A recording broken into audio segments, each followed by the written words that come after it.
তো আমরা যারা মাজার জিয়ারত করি অনেকে আমরা মাজার পূজারি কয়।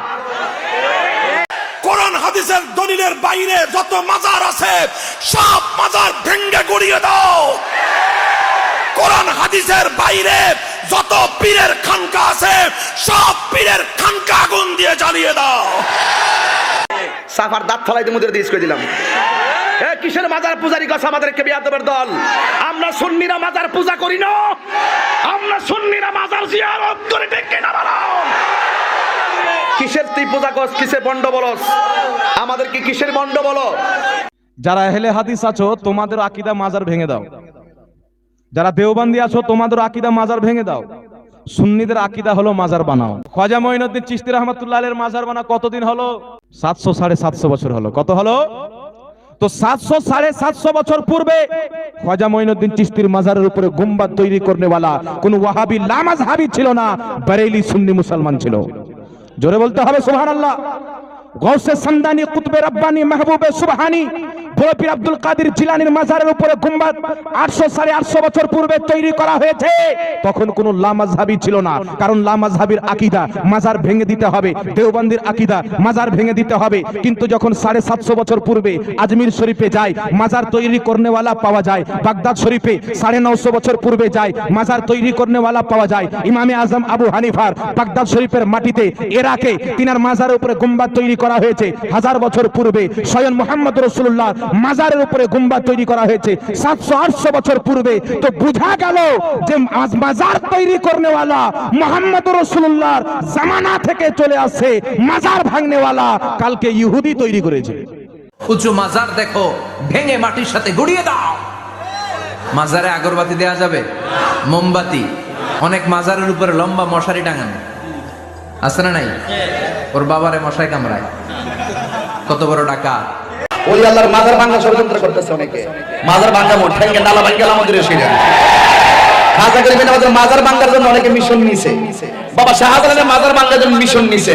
মাজার ভাঙা বাবা শাহজালালের, বাবা শাহজালাল বলো, খাজা গরিবের নওয়াজ বলো, কোটি কোটি খাজা গরিবের নওয়াজের পাগল বিশ্বে রয়েছে ওই মাজারকে পাহারা দেওয়ার জন্য। কোন মাজার সম্পর্কে মানুষদের ধারণা, যদি সেখানে 7 বার যাওয়া যায় তাহলে একবার হজ করার সওয়াব মিলবে। নাউজুবিল্লাহি মিন যালিক। এক শ্রেণীর মানুষ যেমন কবর ও মাজার নিয়ে খুব বাড়াবাড়ি করে থাকেন, তেমন এক শ্রেণীর মানুষ এ সম্পর্কে বেশ চরমপন্থী। তারা এও পর্যন্ত বলেছেন যে কবর জিয়ারত করার জন্য, এমনকি আমাদের নবী সাল্লাল্লাহু আলাইহি ওয়াসাল্লামের রওজা জিয়ারত করার জন্যও সফর করা হারাম। অধিকাংশ পীর ওলিদের কবরে মানুষেরা সাজদা করে, মান্নত মানে, পশু জবাই করে, কাওয়ালি গায়, সেখানে যে সন্তান চায় প্রভৃতি। এ সমস্ত মাজারে যাওয়া যাবে কি?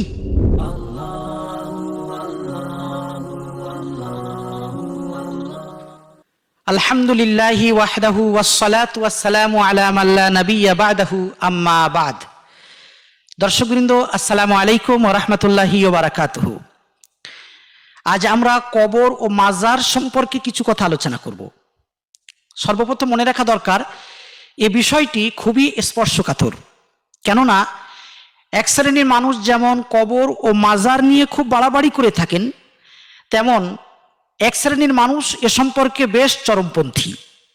তারা এও পর্যন্ত বলেছেন যে কবর জিয়ারত করার জন্য, এমনকি আমাদের নবী সাল্লাল্লাহু আলাইহি ওয়াসাল্লামের রওজা জিয়ারত করার জন্যও সফর করা হারাম। তাই বলছিলাম বিষয়টি খুবই স্পর্শকাতর। যাই হোক, এ সম্পর্কে আমরা সর্বপ্রথম আলোচনা করব কবর জিয়ারত করা কি, কোরআন ও সুন্নাহ এ সম্পর্কে কি বলেছে। তারপর আমরা আলোচনা করব কবর জিয়ারত করার জন্য সফর করা যাবে কিনা, এটা আমরা দ্বিতীয় পর্বে আলোচনা করব ইনশাআল্লাহ। তারপর সর্বশেষে আলোচনা করব যে সমস্ত মাজারে শিরক ও বিদআত হয় সেখানে যাওয়া যাবে কি।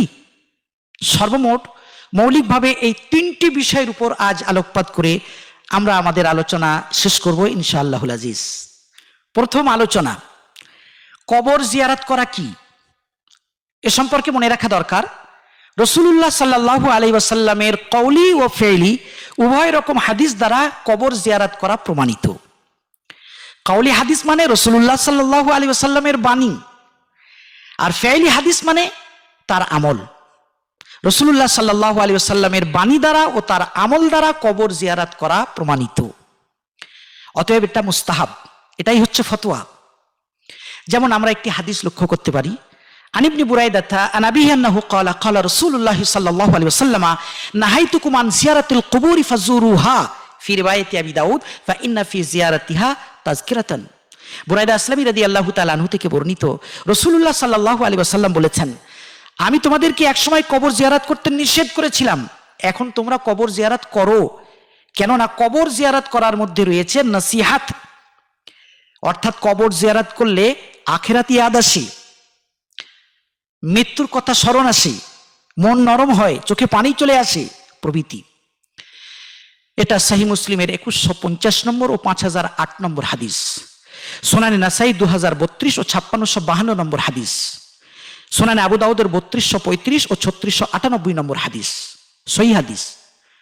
রাসূলুল্লাহ সাল্লাল্লাহু আলাইহি ওয়াসাল্লামের এই বাণী দ্বারা সুস্পষ্টভাবেই প্রমাণিত হলো যে কবর জিয়ারত করা মুস্তাহাব, অর্থাৎ নেকির কাজ। এজন্যই স্বয়ং রাসূলুল্লাহ সাল্লাল্লাহু আলাইহি ওয়াসাল্লাম কবর জিয়ারত করতেন। সহিহ মুসলিমের 2145 নম্বর হাদিস ও সুনানে নাসাই 2039 নম্বর হাদিস। আন আয়েশা রাদিয়াল্লাহু আনহা আন্নাহা ক্বালাত কানা রাসূলুল্লাহ সাল্লাল্লাহু আলাইহি ওয়াসাল্লাম কুল্লামা কানা লাইলাতুহা মির রাসূলিল্লাহি সাল্লাল্লাহু আলাইহি ওয়াসাল্লাম ইয়াখরুজু মিন আখিরিল লাইল ইলাল বাকি' ইলা আখিরিল হাদিস।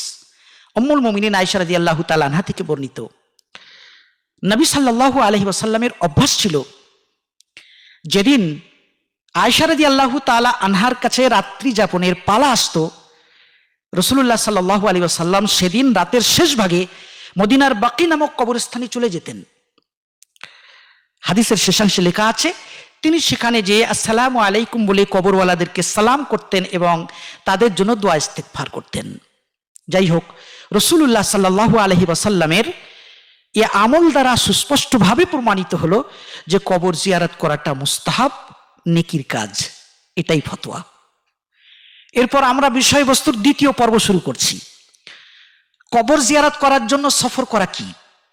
যদি কারো বাপ, মা, ওস্তাদ কিংবা সম্পর্কের কোনো অলির কবর অনেক দূরে হয় আর সে সফর করে সেই কবর জিয়ারত করার জন্য যায়, তাহলে এ সফর করাটা জায়েজ না নাজায়েজ? মনে রাখা দরকার, এ সম্পর্কে উলামায়ে কেরাম দু রকমের মত পোষণ করেছেন। এক শ্রেণীর উলামায়ে কেরাম বলেছেন এতে কোনো অসুবিধে নেই, আর এক শ্রেণীর উলামায়ে কেরাম বলেছেন এটা জায়েজ নেই, কবর জিয়ারত করার জন্য সফর করা জায়েজ নেই। আর তারা এ বিষয়ে এতটা কট্টর যে বলেছেন আমাদের নবী সাল্লাল্লাহু আলাইহি ওয়াসাল্লামের রওজা পাক জিয়ারত করার জন্যও সফর করা জায়েজ নেই। কিন্তু এ বিষয়ে সঠিক মাসআলা এটাই যে কবর জিয়ারত করার জন্য সফর করা জায়েজ আছে, এটাই সঠিক ফতোয়া। কেননা কবর জিয়ারত করা জায়েজ, বরং মুস্তাহাব। আর এই মুস্তাহাব আমলটি করার জন্য সফর করা যাবে না এ মর্মে কোরআন মাজিদের কোনো আয়াত কিংবা রাসূলুল্লাহ সাল্লাল্লাহু আলাইহি ওয়াসাল্লামের কোনো হাদিস বর্ণিত নেই, না স্পষ্ট হাদিস, না কোনো ইশারা ইঙ্গিত। অতএব কবর জিয়ারত করার জন্য সফর করায় কোনো অসুবিধে নেই। যারা বলেন কবর জিয়ারত করার জন্য সফর করা যাবে না, আসলে তারা একটা হাদিস থেকে ভুল বুঝেছেন। সহিহ বুখারীর 1189 নম্বর হাদিস ও সহিহ মুসলিমের 3275 নম্বর হাদিস। আন আবি হুরায়রা রাদিয়াল্লাহু আনহু আনিন নবী সাল্লাল্লাহু আলাইহি ওয়াসাল্লাম আন্নাহু ক্বাল লা তুসাদ্দুর রিহাল ইল্লা ইলা সালাসাতি মাসাজিদ আল মাসজিদুল হারাম ওয়া মসজিদুর রাসূল সাল্লাল্লাহু আলাইহি ওয়াসাল্লাম ওয়া মসজিদুল আকসা। সাইয়্যিদুনা আবু হুরায়রা রাদিয়াল্লাহু তাআলা আনহু থেকে বর্ণিত আছে, রাসূলুল্লাহ সাল্লাল্লাহু আলাইহি ওয়াসাল্লাম বলেছেন তিনটি মসজিদ ছাড়া সফর করা যাবে না, মসজিদে হারাম, মসজিদে নববী ও মসজিদে আকসা। সহিহ বুখারী মুসলিমের এই হাদিসটি সামনে রেখে তারা বলেছেন যেহেতু তিনটি মসজিদ ছাড়া সফর করা যাবে না, তাই কবর জিয়ারত করার জন্যেও সফর করা যাবে না। এমনকি আমাদের নবী সাল্লাল্লাহু আলাইহি ওয়াসাল্লামের কবর মোবারক জিয়ারত করার জন্যও সফর করা যাবে না। মনে রাখা দরকার, ফতোয়াটি 100% ভুল। হাদিস সহি, কিন্তু তারা হাদিসের ব্যাখ্যায় ভুল বুঝেছেন। কালিমাতু হাক্কিন উরিদা বিহাল বাতিল। রাসূলুল্লাহ সাল্লাল্লাহু আলাইহি ওয়াসাল্লাম যে কথাটি বলেছেন তিনটি মসজিদ ছাড়া সফর করা যাবে না, এর মানে এই নয় যে তিনটি মসজিদ ছাড়া আর কোথাও সফর করা যাবে না। আসলে হাদিসের মানে হলো মসজিদের জগতে এই 3টি মসজিদ ছাড়া অন্য কোনো মসজিদকে বেশি বরকতময় মনে করে সেখানে নামাজ পড়ার জন্য সফর করে যাওয়া যাবে না। মুসনাদে আহমদের 11,609 নম্বর হাদিসে স্বয়ং রাসূলুল্লাহ সাল্লাল্লাহু আলাইহি ওয়াসাল্লাম থেকে হাদিসের এ ব্যাখ্যাটি সুস্পষ্টভাবেই বর্ণিত আছে। যাই হোক, এ সম্পর্কে সঠিক ফতোয়া এটাই যে কবর জিয়ারত করার জন্য সফর করা যাবে। এবার আমরা তৃতীয় সর্বশেষ আলোচনা শুরু করছি। যে সমস্ত মাজারে শিরক ও বিদআত হয় সেখানে যাওয়া যাবে কি?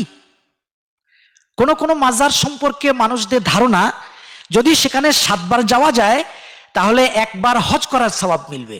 নাউজুবিল্লাহি মিন যালিক। অধিকাংশ পীর ওলিদের কবরে মানুষেরা সাজদা করে, মান্নত মানে, পশু জবাই করে, কাওয়ালি গায়, সেখানে যে সন্তান চায় প্রভৃতি। এ সমস্ত মাজারে যাওয়া যাবে কি?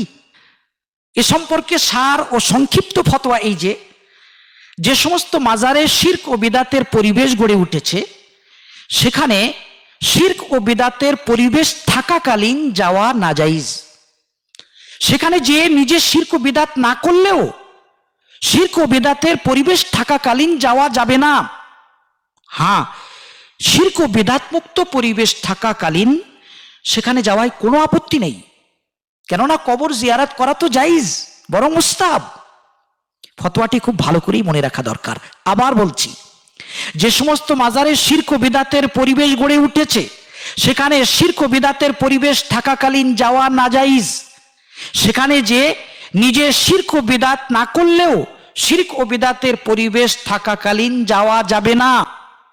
হ্যাঁ, শিরক ও বিদআত মুক্ত পরিবেশ থাকাকালীন সেখানে যাওয়ায় কোনো আপত্তি নেই, কেননা কবর জিয়ারত করা তো জায়েজ, বরং মুস্তাহাব। আল্লাহ রাব্বুল আলামিন উম্মতে মুসলিমাকে বিশেষ করে শিরক ও বিদআত থেকে বেঁচে থাকার তৌফিক দান করুন এবং কবর ও মাজার সম্পর্কে সঠিক ধারণা পোষণ করার তৌফিক এনায়েত করুন। আল্লাহুম্মা আরিনাল হাক্কা হাক্কা ওয়ারযুকনা ইত্তিবা ওয়া আরিনাল বাতিলা বাতিলা ওয়ারযুকনা ইজতিনাবা। দর্শকবৃন্দ, আজ আলোচনা এই পর্যন্ত ইতি করলাম।